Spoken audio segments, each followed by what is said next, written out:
신속통합기획, 현재 서울에서 가장 뜨거운 재개발 방식이죠. 오늘 영상에서는 신속통합기획 재개발이 무엇인지, 어떤 특징과 장점을 갖고 있는지, 그리고 현재 어떻게 진행되고 있는지에 대해 아주 자세히 설명드리겠습니다. 그럼 시작해 볼게요. 신속통합기획은 2021년 5월 26일 날 처음으로 세상에 공개되었습니다. 당시 오세훈 서울시장이 발표한 6대 재개발 규제 완화 대책 중 하나로 공공기획 제도가 포함되어 있었는데요. 이 공공기획 제도는 사전 타당성 조사부터 정비계획 수립 단계까지 서울시가 주도해서 구역 지정에 소요되는 시간을 대폭 단축시키는 것이 목표였습니다. 하지만 이거 오세훈 서울시장이 직접 만든 게 아니라 박원순 전 서울시장 때 이미 있던 제도였죠. 그래서 몇 개월 후 공공기획은 새롭게 브랜딩이 되어 신속통합기획으로 재탄생되었습니다. 새롭게 탄생한 신속통합기획은 정비계획 수립 단계에서 서울시가 공공성을 확보하면서도 주민의 사업성을 최대한 보장하는 개발 가이드라인을 제시하는 제도입니다. 기존의 공공재개발은 공공이 시행자가 돼서 사업을 주도했던 반면 신속통합기획의 경우 개발 시행은 민간이 맡아서 하고 공공은 개발 가이드라인을 서포트하면서 사업 진행을 빠르게 하겠다는 거죠. 그래서 공공성과 민간의 사업성 두 마리 토끼를 모두 잡겠다는 게 이 신속통합기획의 목표입니다. 자, 그러면 이 신속통합기획 제도가 어떻게 정비구역 지정에 필요한 시간을 단축시키고 사업 진행을 빠르게 할 수 있게 하는지 자세히 알아보도록 할게요. 지금 보시는 건 기존 정비구역 지정 절차인데요. 주민 제안을 시작으로 사전 검토, 사전 타당성 조사, 기초생활권 계획 수립, 정비계획 수립, 정비구역 지정 절차까지 정비구역 지정에만 총 6개의 절차가 필요합니다. 게다가 절차를 밟는 도중에 만약 보완할 점이 생기면 다시 돌아가서 시작해야 돼요. 예를 들어 정비구역 지정을 위한 심의에서 정비계획 수립 안에 문제가 있다고 판단하면 수정보완 요청을 받고 다시 절차를 밟아야 합니다. 혹은 기초생활권 계획 수립이 필요 없다고 판단해서 심의에 올렸는데 이 심의에서 계획 수립이 필요하다고 결정이 되면 다시 원점으로 돌아가서 기초생활권 계획 수립을 해야 되는 거죠. 이처럼 기존의 정비구역 지정은 그 절차도 복잡하지만 진행 과정 속에서도 다양한 변수가 생기곤 합니다. 특히 정비사업 전문가의 도움 없이 주민 주도로 수립된 정비계획은 실제 심의 과정에서 많은 수정과 보완이 필요했고 이는 구역 지정에 오랜 시간이 소요되는 주된 원인이 되었습니다.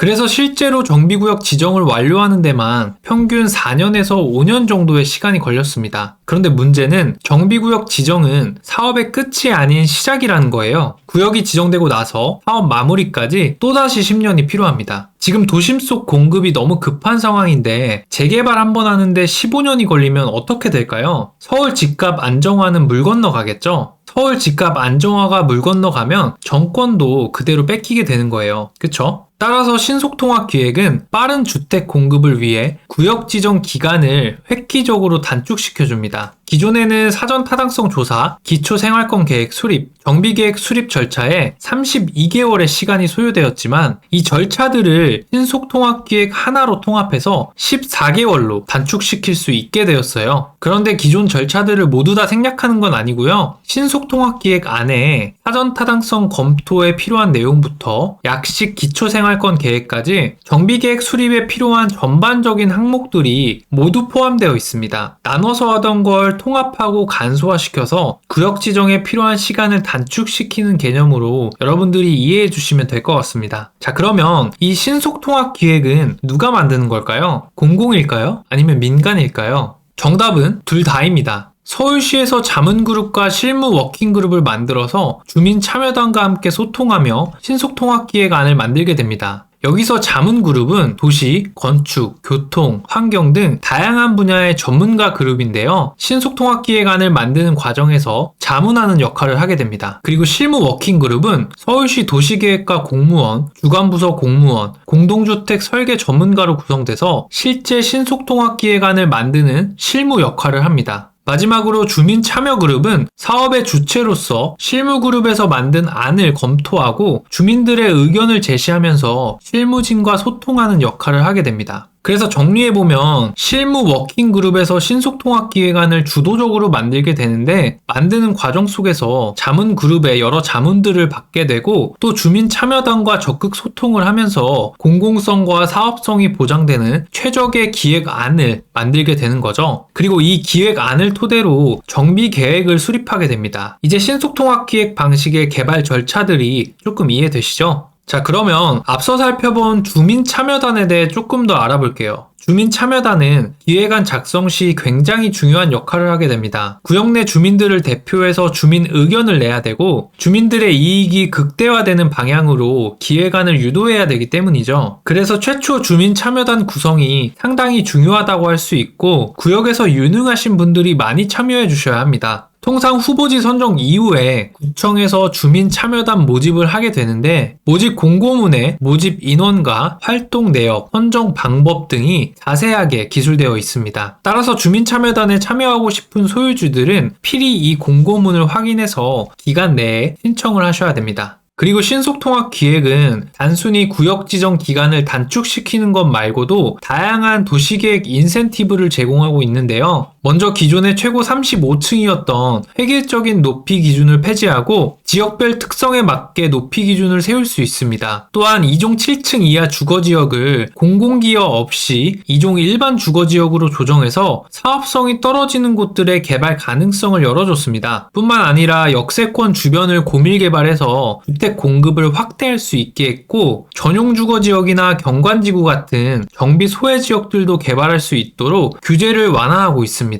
마지막으로 공공시설을 입체적으로 활용 가능하도록 해서 사업 여건을 개선하고 기부 체납 시 주민들에게 꼭 필요한 공공시설을 설치할 수 있도록 유도해서 지역의 생활 여건을 향상시키고 있습니다. 실제 우리가 신속통합기획 자료를 보면 우리가 살펴본 도시계획 인센티브가 곳곳에 적용되고 있는 걸 볼 수 있을 거예요. 지금 보시는 건 지난 6월 발표된 미아동 일대 신속통합기획 보도자료입니다. 이곳은 최고 28m로 고도지구 규제를 받고 있었는데 유연한 높이 기준 인센티브를 적용받아서 평균 45m까지 건축할 수 있게 되었고 일률적인 공공시설 설치가 아니라 지역에 부족한 공공시설들을 대폭 확충하게끔 신속통합기획안이 마련되었습니다. 게다가 향후 일정을 보면 24년 하반기에 정비구역 지정이 예정되어 있어요. 22년 말에 후보지로 선정되고 2년 만에 정비구역으로 지정되는 거니까 5년 걸리던 구역 지정이 아주 획기적으로 단축되었다고 볼 수 있죠. 이처럼 신속통합기획 개발 방식을 선택하면 다양한 도시계획 인센티브 적용과 구역 지정까지 걸리는 시간을 획기적으로 단축시킬 수 있다는 큰 장점이 있습니다. 그리고 추가로 정부에서 사업기간 단축을 위해 내놓은 방안 2가지를 소개해드릴게요. 첫 번째는 정비사업 전담 특별분과위원회 운영입니다. 기존 도시계획위원회는 정례화로 운영이 돼서 심의에 굉장히 오랜 시간이 걸렸어요. 이 위원회가 정비사업만 전담하는 게 아니고 도시계획 전체에 대한 심의를 하게 되니까 아무래도 효율성과 업무 처리 속도가 떨어지게 되는 거죠. 그래서 정부에서는 정비사업만 전담하는 특별분과위원회를 만들어서 이전보다 더 빠르게 심의할 수 있는 기반을 마련했습니다. 오른쪽에 보시면 수권분과위원회 자료가 보이시죠?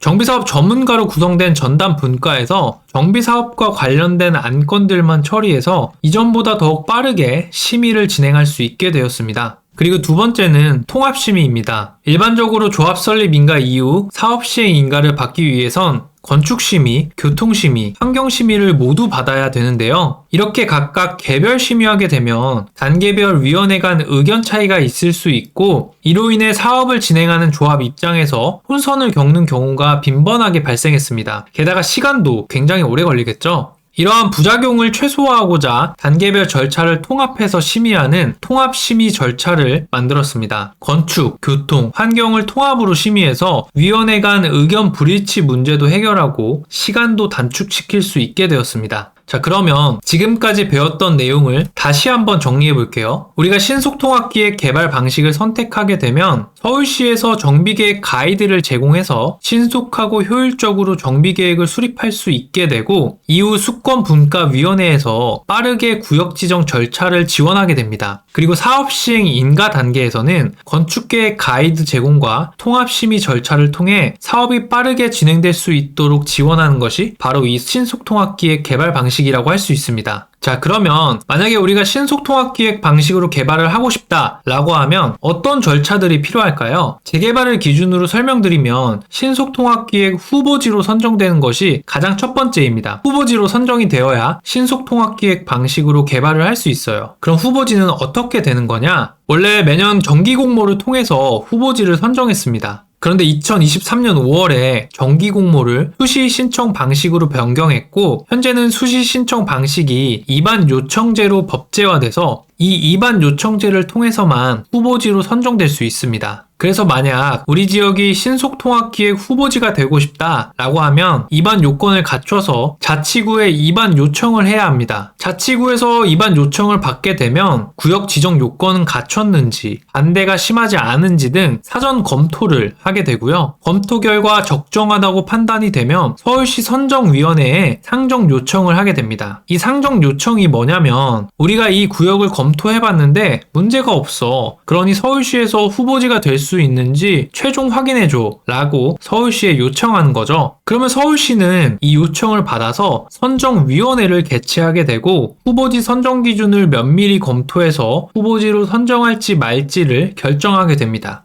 이 선정위원회에서 최종 패스를 받게 되면 신속통합기획 후보지로 선정될 수 있습니다. 이런 1년의 과정을 거쳐 후보지로 선정된 곳이 21년엔 21개소, 22년엔 25개소, 23년엔 6개소, 24년엔 15개소로 총 67곳, 약 15만 호의 공급이 예정되어 있습니다. 그리고 신속통합기획은 후보지로 선정된 곳, 그리고 미선정 구역까지 강력한 투기방지 대책 3가지가 적용되는데요. 입주권 여부에 영향을 미치는 권리산정 기준일, 지분 쪼개기 방지를 위한 건축 허가 제한, 그리고 투기 수요 차단 목적의 토지거래 허가구역 지정까지 최고 수준의 투기 방지 대책이 적용되고 있습니다. 특히나 이 권리산정 기준일은 향후 입주권 가능 여부를 결정하는 요소이기 때문에 여러분들이 투자에 앞서 반드시 확인해야 되는 필수 항목입니다. 마지막으로 신속통합기획에 대해 여러분들이 오해하고 있는 부분을 말씀드려 볼게요. 신속통합기획은 민간이 사업의 주체가 된다고는 하지만 정비계획 가이드 자체를 서울시에서 주도적으로 작성하기 때문에 기부 체납이나 임대주택을 더 많이 지어야 한다고 오해하는 경우가 있어요. 그런데 이건 사실이 아닙니다. 서울시 자료를 보면 공공기여 부담률이나 임대주택 공급은 일반 사업과 동일한 법적 기준을 적용받는다고 나와 있어요. 그래서 신통으로 개발하면 기부 체납을 엄청 많이 하고 임대주택을 많이 지어야 한다는 이야기는 사실과 다른 거죠. 다만 공공에서 정비계획 수립을 주도적으로 가이드하다 보니까 주민 의견이 제대로 반영되지 못하거나 기피시설 설치를 반강제하는 측면도 있기는 해요. 어찌 보면 이건 정부의 사유재산 침해라고도 볼 수 있겠죠. 그래서 신통기획을 철회하고 일반 정비사업으로 가자는 의견도 꽤나 많은 구역에서 나오고 있습니다. 하지만 사업을 조금 냉정하게 바라볼 필요가 있어요. 현재 서울시 정비사업의 최종 인허가를 누가 담당하고 있죠? 바로 서울시장입니다. 서울시장이 허가를 내주지 않으면 아무리 사업을 진행하고 싶어도 할 수가 없어요. 일반 재개발, 일반 재건축으로 사업을 선회하려고 해도 구청이나 서울시에서 막아버리면 사업 진행 자체가 불가능합니다. 흔히들 정비사업은 속도가 가장 중요하다고 하죠. 공사비, 시간, 대회 변수, 그 어떤 측면을 따져봐도 속도만큼 중요한 건 없습니다. 그런데 속도가 가장 중요한 정비사업에서 인허가를 쥐고 있는 서울시와 맞선다는 건 사업을 안 하겠다는 것과 같습니다. 그래서 신속통합기획 방식으로 개발은 진행하되 주민 의견을 적절히 반영한 안을 만들어서 빠르게 사업을 진행하는 게 소유주 입장에선 최대 이익이 되는 방향이 아닐까 생각합니다. 오늘은 신속통합기획 재개발이 무엇인지, 어떤 특징과 장점을 갖고 있는지, 그리고 신속통합기획 후보지가 되기 위한 절차와 유의점까지 아주 자세히 알아봤습니다. 오늘 영상이 여러분들의 정비사업 공부에 많은 도움이 되었으면 하고요. 도움이 되셨다면 구독과 좋아요 부탁드리겠습니다. 감사합니다.